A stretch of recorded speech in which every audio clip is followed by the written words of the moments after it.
Hi there yarn jugglers, it's Babs here from MyFieryPhoenix and welcome to the introduction to the Carousel Crochet Along from Stylecraft and designed by the amazing Sue Pinner.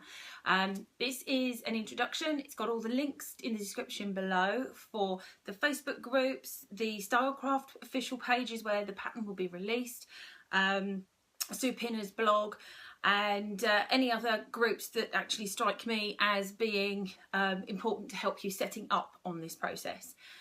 The crochet along itself starts in less than a week, so within the Facebook group you can already see the excitement mounting, and hopefully this setup and the PDF that I'm going to be giving away to help you prepare for the crochet along will help to mitigate some of that excitement and give you something to do in the run-up to the release next week.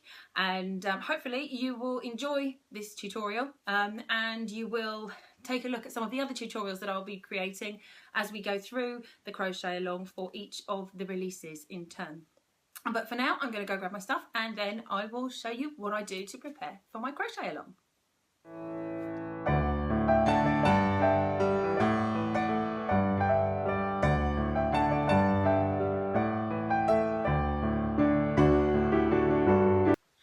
So the first thing that I do is find somewhere to go and order my yarn from. Now I was very fortunate, and I had ordered the Batik yarn. I'd ordered and paid for these. However, because Stylecraft asked me to get involved, they then also sent me the special pack. So I have yarn coming out my ears at the moment. It's lovely, it's squishable, and it's just the most delicious colours. However, this now means that I have the huge challenge of actually creating 2 of these blankets at the same time. So I will create one off camera, which will use all the beautiful yarns from the Batik range. And on camera, I will create a version using the special yarns so that they're going to be far more vibrant, and hopefully you'll be able to pick them up on camera and follow that more easily. But if you want to see me switching between the 2, put some comments below and I can do some in a special yarn. I can do some in the Batik. There are also a host of different colour combinations which are now becoming available. You'll need to check out the Facebook group to see what those options are, and also take a look at Sue Pinner's blog, because I think she's got some links in there as well. There's some amazing images and some beautiful colourways coming through. But for this tutorial, I'm sticking with the originals. So that's the very, very vibrant, vivid special, and the more muted tones of the Batik range. So the first thing that I do is actually find myself a bag that is large enough. It's a huge bag that's large enough to hold everything. So I want it to be large enough that I can have flat work once it's been completed to be kept in the bag, and also large enough that I'll be able to store all my yarn in there. And that's a lot of balls of yarn I've got at the moment. I think I've seen one other lady in the group who's trying to work on three of these, not necessarily all at the same time. I think I'm the only person who's bonkers enough to be doing 2 at the same time. But there was somebody else who wants to go for 3 different colourways, which is just amazing. And the way that I keep everything in order once that I've got my yarn in the bag is I use project logs. Now you can buy books which contain these, and if you want to do that, then go ahead. I don't use them myself, but I know that there have been some people in the Facebook group that have used them. I think they've put up some links somewhere along the line to show where they got the books from. But what I use are just 2 simple sheets. And I'll just quickly read through what's on these. The sheets, so you've got project name, the date you started, the date you completed, not that that's really relevant, but it gives you a lovely warm glow of satisfaction later on when you look back. The designer, the pattern source, so where are you finding the pattern? Is it one that you've bought? Is it one that's on a download? Is there a website that you need to put in there? Pattern support, do you get support through a Facebook group, through a Ravelry group, from a designer direct? All that kind of information I find is very useful in the project log. Also, are there video tutorials for the patterns? This is something that is coming along far more frequently but you're finding that there are video tutorials for patterns if they are more complex. I've then popped on there space for some gauge, details of the yarn that you're using, and also notes. And I've also included a comment, notes including washing instructions. One of the things that I find is that I will get rid of the yarn wrappers.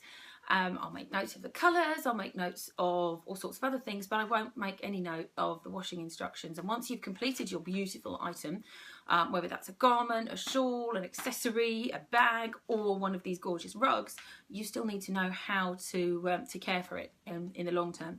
So I always write down some notes now, which includes what the washing instructions are from the actual yarn itself.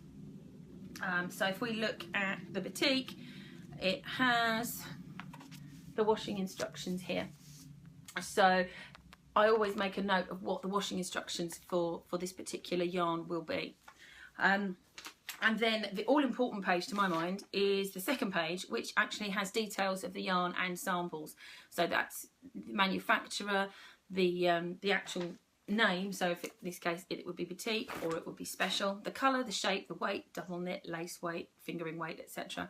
And then an actual sample. So what I've done is I've put together a couple of these where I've filled them out. So obviously the project is a Carousel CAL. The date is going to be the 13th of September, which is so exciting. The designer is of course Sue Pinner. The pattern source is Stylecraft. The support is from a Facebook group. Video tutorials are going to be care of myself. Thank you very much. Hopefully you will be watching. And then I have my samples. So if I hold that up closer for you. I've got the manufacturer, which is Stylecraft, and then I have the actual name, which I think is Lipstick for the first one.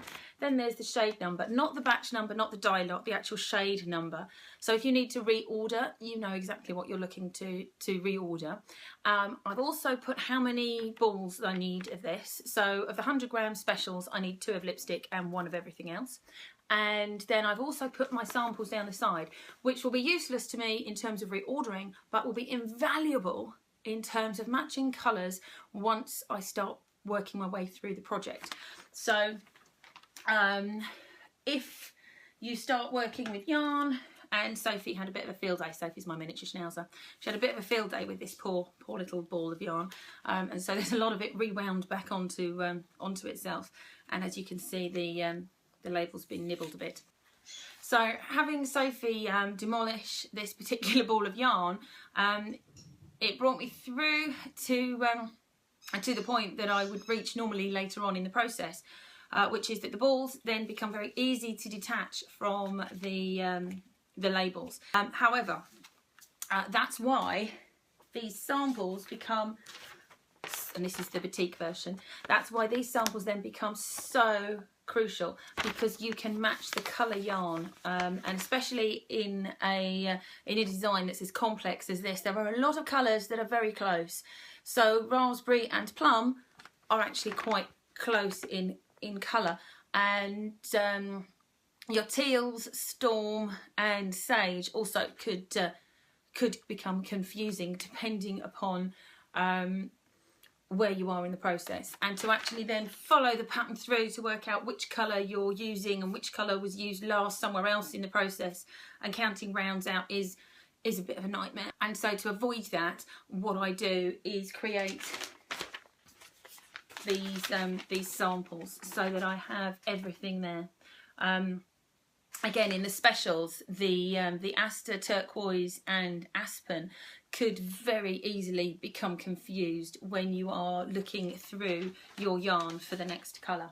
So there'll be other tips as we go along, but in terms of getting yourself prepared, my major tips are: have a bag that is large enough that it will hold both your completed project pieces and the yarns as you're working through.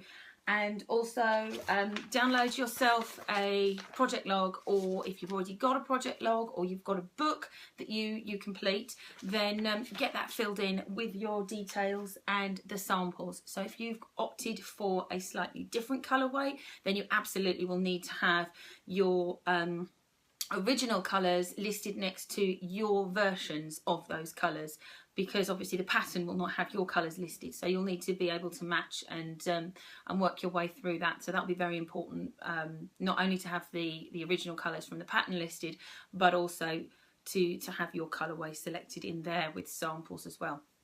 Hopefully all of this will have been of interest. Hopefully Sophie squeaking her birthday ball outside hasn't been too distracting, and I will see you soon for the first instalment of the crochet along. There is a link up this side where you can actually subscribe to the channel if you want to have the crochet along videos just dropping into your YouTube feed. There is going to be a link on this side for all the for the playlist for all the videos as they're created. They'll be added to the playlist, and that playlist will be in every single video that I release that is in relation to the Stylecraft Carousel crochet along. So hopefully I will see you again, and if you've got any questions or comments, just stick them in the comments below the video on YouTube, or I'm in and out of the Facebook group, so pop them on there. And there's a whole host of other lovely helpful people in the Facebook group as well. It's an amazing community, and we haven't even started the crochet along, so I can't wait to see what happens when it gets underway next week. So until then, I'll see you later.